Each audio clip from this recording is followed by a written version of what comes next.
ಎಲ್ಲಾ ಹಾನಿಯಿಂದ ಕೂದಲನ್ನು ರಕ್ಷಿಸುತ್ತೆ. ಬರೀ Amrut noni reach root premium hair oil. ನಾನು ಪೊಲೀಸ್ ಇಲಾಖೆಗೆ 1990ರಲ್ಲಿ ಬಂದವನು. ನಂತರ ಬೆಂಗಳೂರು ಪೊಲೀಸ್ ಸ್ಟೇಷನ್ನ ಕೆಲಸಕ್ಕೆ 2002ರಿಂದ ಬಂದೆ.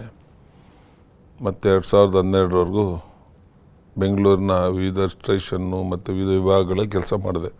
2011 ಈ ವಿಜಯನಗರ ಪೊಲೀಸ್ ಸ್ಟೇಷನ್ನಲ್ಲಿ ಸಂಜೆ ಈ ದರ್ಶನ್ ಏನಿದ್ದಾರೆ ಇವರ ವೈಫ್ಗೆ ಅಸಾಲ್ಟ್ ಆಗಿ ಒಂದು ಕಂಪ್ಲೇಂಟ್ ಆಗಿದೆ ಅಂಥೇಳಿ ಆವಾಗ ದರ್ಶನ್ ಅವ್ರನ್ನ ಕಸ್ಟಡಿಗೆ ತಗೊಂಡಿದ್ದಾರೆ ಅಂತ ವಿಚಾರ ಬಂತು.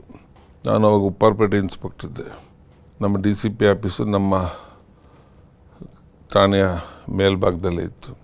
ನೆಕ್ಸ್ಟ್ ಡೇ ಬೆಳಗ್ಗೆಗೆ ಅವರ ವೈಫ್ಗೆ ಆಗಿರೋದು ಏಟ್ಗಳು ಅದೆಲ್ಲದೂ ಟಿ ವಿಗಳಲ್ಲಿ ಎಲ್ಲ ಕಡೆ ಬರ್ತಾಯಿತ್ತು. ಮತ್ತು ನಮ್ಮ ಅಧಿಕಾರಿಗಳು ಸಹ ನನ್ನ ಹತ್ರ ಅಲ್ಲಿಗೆ ಬರೋರೆಲ್ಲ DCP ಹತ್ರ ಎಲ್ಲ ವಿಚಾರ ಕೇಳಿದಾಗ ಇದೆಲ್ಲ ಹೇಳ್ತಾಯಿದ್ರು. ನಾನು ದರ್ಶನ್ ಈ ಮಟ್ಟದಲ್ಲಿ ಪತ್ನಿ ನಡೆಸ್ಕೊಂಡಿದ್ದಾನೆ ಅಂತ ಎಲ್ಲರಿಗೂ ಅವಾಗ ಬೇಜಾರಾಗಿದ್ದು ಸಹಜವಾಗಿತ್ತು. ಆಮೇಲೆ ದುನಿಯಾ ವಿಜಯ್ ಅವರು ಫಸ್ಟು ನನ್ನ ಹತ್ರ ಬಂದು, ಸರ್ ಏನಾದರೂ ಮಾಡಿ ಏನೋ ಗಂಡ ಹೆಂಡ್ತಿದ್ದು ಸಾಲ್ವ್ ಮಾಡಿಸ್ಕೊಡಿ, ಜೈಲಿಗೆ ಕಳ್ಸೋದು ಬೇಡ, ಹಾಗೆ ಹೀಗೆ ಅಂತ ವಿಚಾರ. ನೀವು ಹೇಳಿದ್ರೆ DCP ಅವರು ಸಿದ್ದರಾಮಣ್ಣ ಅಂತ ಇದ್ದರು, ನಿಮ್ಮ ಮಾತು ಕೇಳ್ತಾರೆ, ಸ್ವಲ್ಪ ಹೇಳಿ ಅವಕಾಶ ಮಾಡಿಸ್ಕೊಡಿ ಹಾಗೆ ಹೀಗೆ ಅಂತ. ಅಲ್ಲಿ ಪ್ರಶ್ನೆ ಏನಾಗಿತ್ತು ಅಂದರೆ, ಆ ಹೆಣ್ಮಗಳಿಗೆ ಇವರು ಹೊಡೆದ ಒಂದು ಸಿವಿಯರ್ನೆಸ್ ಎಷ್ಟು ನನಗೆ ಅಸಹ್ಯವಾಗಿ ಕಂಡಿತ್ತು ಅಂದರೆ, ಯಾರೋ ಒಬ್ಬ ಅಪರಿಚಿತನಿಗೆಲ್ಲಾರ ಹೊಡೆದಿದ್ದರೋ ಇಷ್ಟೊಂದು ಹೊಡಿತಿದ್ದರೋ ಇಲ್ಲೋ ಗೊತ್ತಿಲ್ಲ, ಸ್ವಂತ ಹೆಂಡ್ತಿಗೆ ಅದು 1 ಅವರು ಕಾರಲ್ಲಿ ಕುಂಡಿಸ್ಕೊಂಡು ತಾನು ಚೆನ್ನಾಗಿ ಕುಡಿದ್ಬಿಟ್ಟು ಅಲ್ಲೆಲ್ಲ ಸಿಟಿಲೆಲ್ಲೆಲ್ಲೋ ಓಡಾಡಿಸ್ಕೊಂಡು ಲಾಕ್ ಮಾಡ್ಕೊಂಡು ಹೋಗ್ತಾ ಬರ್ತಾ ಎಲ್ಲ ಹೊಡೆದಿರೋದು ಅಂತ ವಿಚಾರ ತಂದರು ನನಗೆ ನಮ್ಮ ಆಫೀಸರ್ಸ್ಗಳು. ಇಷ್ಟೊಂದು ಕ್ರೂರವಾಗಿ ತನ್ನ ಹೆಂಡತಿಗೆ ನಡ್ಕೊಂಡಿದ್ದಾನೆ, ಇಷ್ಟ ಇಲ್ದಿರು ಬೇಡ, ಅವ್ರು ಬದುಕೋರು ಮಾಡ್ಕೊತಾರೆ, ಇವ್ರ ಪಡಿ ಇವ್ರು ಬದುಕೋಂಥ ಅವಕಾಶ ಇರೋವಂಥ ವ್ಯವಸ್ಥೆ ನಮ್ಮಲ್ಲಿದೆ. ಅದು ಬಿಟ್ಟು ಇಷ್ಟು ಬಡಿಯೋದೆಲ್ಲ ಏನಿತ್ತು ಅಂತೇಳಿ ನಾವೆಲ್ಲ ಯೋಚನೆ ಮಾಡೋದು. ನಾನು ವಿಜಯ್ ಅವ್ರಿಗೆ ರೆಫ್ಯೂಸ್ ಮಾಡಿದೆ. ಇಲ್ಲ, ಈ ಸ್ಟೇಜಲ್ಲಿ ಆ ಥರ ಎಲ್ಲ ನಾವು ತೀರ್ಮಾನ ತಗೊಳಕ್ಕೂ ಆಗಲ್ಲ, ಯಾರಿಗೂ ಹೇಳೋಕ್ಕಾಗಲ್ಲ, ಯಾಕೆಂದರೆ ಅವನ ಕ್ರೂರತ್ವ ಅಷ್ಟು ಅಸಹ್ಯವಾಗಿದೆ, ಇರಲಿ ಬಿಡಿ 4 ದಿವಸ ಜೈಲಲ್ಲಿ ಅಂತೇಳಿ ನಾನು ಹೇಳಿದ್ದೆ. ಆಮೇಲೆ ವಿಜಯ್ ಅವರು ಅವತ್ತಿಂದನೂ ತಿರ್ಗಾ ಬಿಡ್ತಿರ್ಲಿಲ್ಲ ನನ್ನ ಹತ್ರ ಬಂದು ಹೇಳೋಕ್ಕೆ ಮಾಡೋಕ್ಕೆ, ಅಲ್ಲಿ DCP ಅವ್ರನ್ನ ನೋಡೋಕ್ಕೆ ಎಲ್ಲ ಬರೋರಲ್ಲ, ಅವಾಗೆಲ್ಲ ಬಂದು ನನ್ನ ಇದು ಮಾಡೋರು. ಒಂದು ದಿವಸ ಅವರ ವೈಫ್ ವಿಜಯಲಕ್ಷ್ಮಿ ಅವರು ಬಂದರು ನನ್ನ ಹತ್ರ. ಬಂದು ಇದೆಲ್ಲ ಸ್ವಲ್ಪ ಇಂಜುರೀಸ್ ಎಲ್ಲ ಇನ್ನೂ ಹಸಿನೇ ಇದ್ದು, ಆಕೆ ಬಂದು ಇಲ್ಲ ಸ್ವಲ್ಪ ಆಕೆ ಇನ್ನೂ ಅದ್ರ ಮೇಲೆ ಆ್ಯಕ್ಷನ್ ಆಗಬೇಕು, ಇನ್ನೂ ಸೀರಿಯಸ್ ಆಗಿ ಅವನಿಗೆ ಜೈಲಿಂದ ಬಿಡಲೇಬಾರ್ದು ಅನ್ನೋ ಪರಿಸ್ಥಿತಿಲಿ ನನ್ನ ಹತ್ರ ಹೇಳ್ಕೊಂಡಿದ್ದು.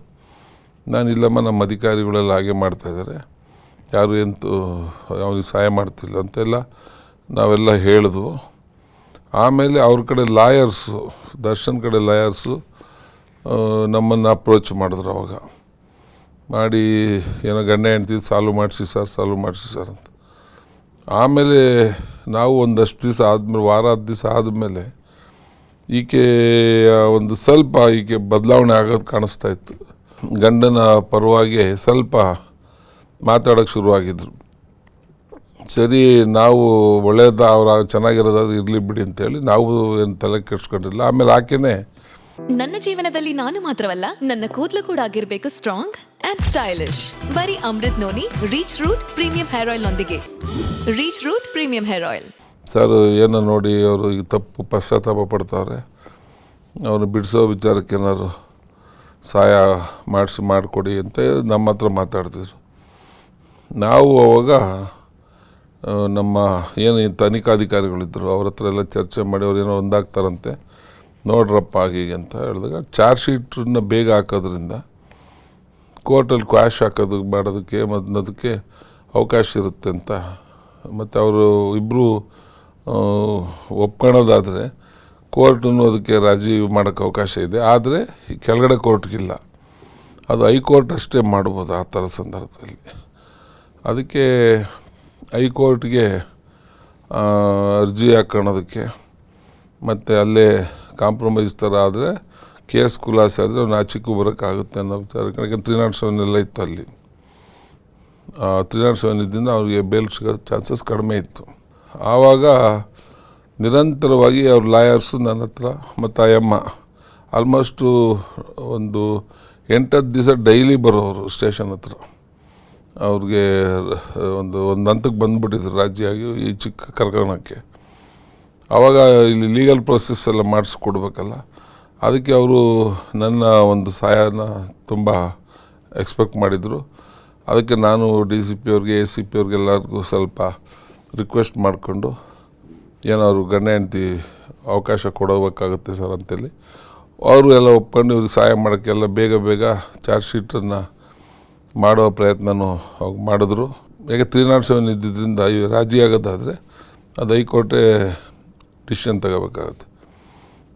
ಕೊನೆಯವರೆಗೂ ಸುಮಾರು 23-24 ದಿವಸನೂ ಆಗೋಗ್ಬಿಡ್ತು. ಆದರೂ ಹೈಕೋರ್ಟಲ್ಲಿ ಅದು ಒಂಥರ ಕಂಕ್ಲೂಷನಿಗೆ ಬರೋ ಪರಿಸ್ಥಿತಿ ಆಗಲಿಲ್ಲ.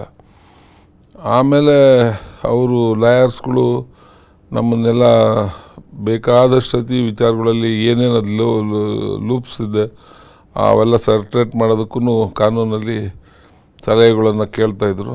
ಕೊನೆಗೆ ನಮ್ಗೆ ಗೊತ್ತಿರೋದೆಲ್ಲ ಅವ್ರಿಗೆ ಗೈಡ್ ಮಾಡಿದ್ದು. 28 ದಿವಸಕ್ಕೇನೋ ಆತನಿಗೆ ಬೇಲಾಯಿತು. ಇದ್ರ ಮಧ್ಯದಲ್ಲಿ ನಾನು ನೋಡ್ತಲೇ ಇದ್ದೆ ಅನೇಕ ಇನ್ಸಿಡೆಂಟ್ಗಳು. ಇವನು ಭಾಗಿಯಾಗೋದು, ಅದರಲ್ಲಿ ಇವನ ವ್ಯತ್ಯಾಸಗಳನ್ನು ನಾನು ಕಾಣ್ತಾ ಇದ್ದೆ. ಬಿಹೇವಿಯರ್ ವ್ಯತ್ಯಾಸಗಳು ತುಂಬ ಕಾಣಿಸ್ತಾ ಇತ್ತು. ಒಂದು ಎಲ್ಲರನ್ನು ಕೇವಲವಾಗಿ ನಡೆಸ್ಕೊಳ್ಳೋವಂಥ ವಾತಾವರಣ ಮಾಡ್ತಿದ್ದು, ಆಮೇಲೆ ತಾನೇ ಎಲ್ಲ ಗೊತ್ತಿರೋ ಥರದಲ್ಲಿ ನಡ್ಕೊತಿದ್ದು. ಈತನಿಗೆ ನಾನು ನನ್ನ ಹತ್ರ ಬಂದಾಗ ಏನಿಂದೆ ನಾನು ಆತನಿಗೆ ಹೇಳಿದ್ದು ಅದನ್ನೇ ಮಾತು, ಗೌರವವಾಗಿ ಎಲ್ಲರ ಹತ್ರನೂ ನಡ್ಕೊಳ್ಳಿ, ಎಲ್ಲರನ್ನೂ ಗೌರವದಿಂದ ಮಾತಾಡಿ, ಅಭಿಪ್ರಾಯಗಳನ್ನು ಗೌರವಿಸಿ ಬೇರೆಯವ್ರದ್ದು ಅಂತೆಲ್ಲ ಇದನಿಗೆ ಒಂದೊಂದು ಸಂದರ್ಭದ 1/4 ಗಂಟೆ ಪಾಠ ಮಾಡಿದ್ದೀವಿ. ಒಂಥರ ಸೊಕ್ಕಿನ ಅಹಂಕಾರದ ವರ್ತನೆಗಳೇ ಕಾಣಿಸ್ತಾ ಇತ್ತು. ಆಮೇಲೆ ದೇಹ ಸಂಪತ್ತಿರ್ಬೋದು, ಕಲೆಯ ಸಂಪತ್ತಿರ್ಬೋದು, ದುಡ್ಡಿರ್ಬೋದು, ಹೆಸರಿರ್ಬೋದು, ಎಲ್ಲದೂ ಇರ್ಬೋದು.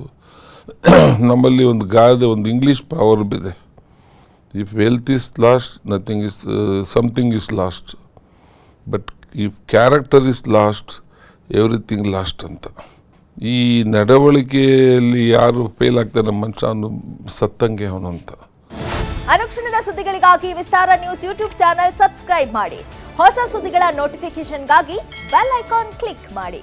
ಲೇಟೆಸ್ಟ್ ಅಪ್ಡೇಟ್ಸ್ಗಾಗಿ www.vistaranews.com ವೆಬ್ಸೈಟ್ಗೆ ವಿಸಿಟ್ ಮಾಡಿ. ಅಂಗೈಯಲ್ಲೇ ಜಗತ್ತಿನ ಸುದ್ದಿ ತಿಳಿಯಲು ವಿಸ್ತಾರ ನ್ಯೂಸ್ ಕನ್ನಡ ಆಪ್ ಡೌನ್ಲೋಡ್ ಮಾಡಿ.